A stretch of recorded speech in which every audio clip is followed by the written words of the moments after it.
Dog on the one and twos.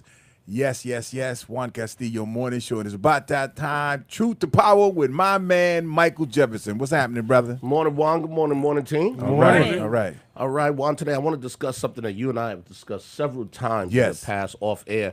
And it has a lot to do with how the general public receives information and how words influence our personal politics. Specifically, I want to discuss how the word socialism is used to manipulate how people think about a specific person or a specific agenda. But first, let me remind people of rule number one in the Black Men Vote To Number one. campaign. Rule number one: be an independent thinker. Malcolm X warned us that if we're not careful, our enemies will have us walking east when we think we're walking west. He said they'll have us loving our enemies and hating our friends. To be an independent thinker is to think critically. Becoming an independent thinker demands the individual to routinely challenge information that is presented so that one's conclusion is based on the methodical interpretation of the facts. Utilizing this analytical process makes one far less susceptible to being duped by a candidate for political office or the information disseminated by the corporate-owned electronic and print media. Now, for years, and I mean for years, well over 100 years, anytime someone promotes an agenda or an action that is progressive or radical in nature, such as women's rights, Roosevelt's New Deal back in the 1940s, civil rights for blacks in the 60s, LGBTQ rights, universal health care, and I'm going to talk about that in a sec, the redistribution of wealth or taxing the rich or reining in the private abuses of corporate America. Whenever there is a call for progressive action to make things more equitable, those who resist an equal playing field will label the individual pursuing the action or the action itself as socialism. Yep. Right? So, and because over the years socialism has been linked to communism, and communism was made a bad word in this country a long time ago, out of sheer ignorance, ordinary people, even those who would benefit from the action, rejected the label of socialism. Most people, unfortunately, do not take the time, we talk about this often, to research or study a given word or issue, and therefore are easy prey for those who want to maintain the status quo. So, for example, even though most of the Western democracies, including Canada, have universal health care, there are very powerful forces in this country who dread the thought of such a program because it will hurt their bottom line, their Yes. collective profits. So when we talk about the insurance companies, Big Earn, or the pharmaceutical industries, Wanda, they are not big fans of a single-payer health system in this country because those industries are driven by enormous profits. So what they do is hire a PR firm, or they make huge campaign contributions to senators like Cory Booker and members of Congress to push their agenda to deep six this call for universal health care. And they start calling those who support this initiative socialists. And here's the sad part. Many people out of sheer ignorance will say, I don't like universal health care or single payer health care because is socialism. In other words, they vote against their own interests. Now, when their child or loved one gets sick and they can't afford to pay the cost for treatment, they complain that something is wrong with the system, seemingly forgetting that they voted against their own interests out of sheer ignorance. So this is what I need people to do, particularly young people, because I'm a little fed up with our generation. They just don't listen, and we are where we are. So I want the young people out there to hear me. Mecca. Start doing your own research. Yeah. Uncover the truth on your own. Don't get caught up in political terminology. Don't be a sucker.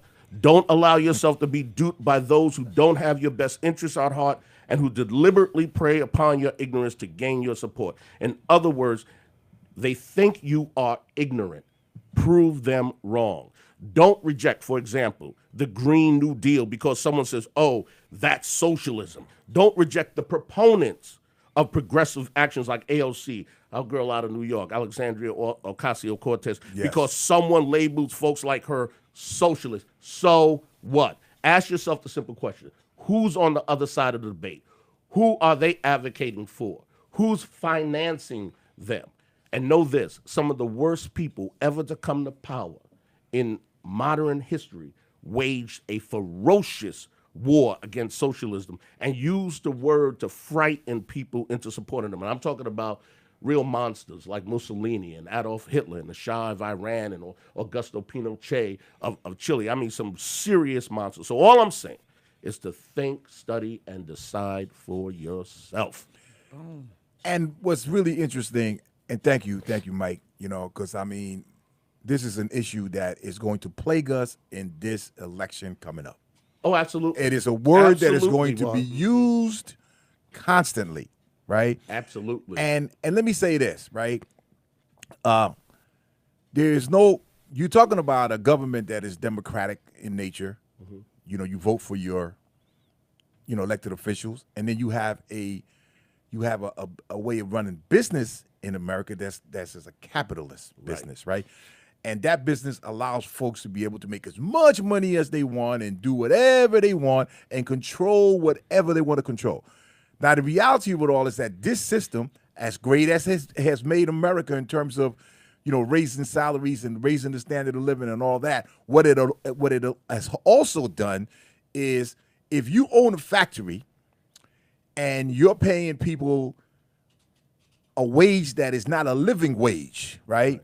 And you are, which is capitalism now at its best, right? And you are now taking all the money and buying up everything for yourself. You got so much money that you can even spend it in a lifetime. Right. Give it to all your people, but then on the other hand, you got folks that work for you that in fact cannot even eat. They don't have health care.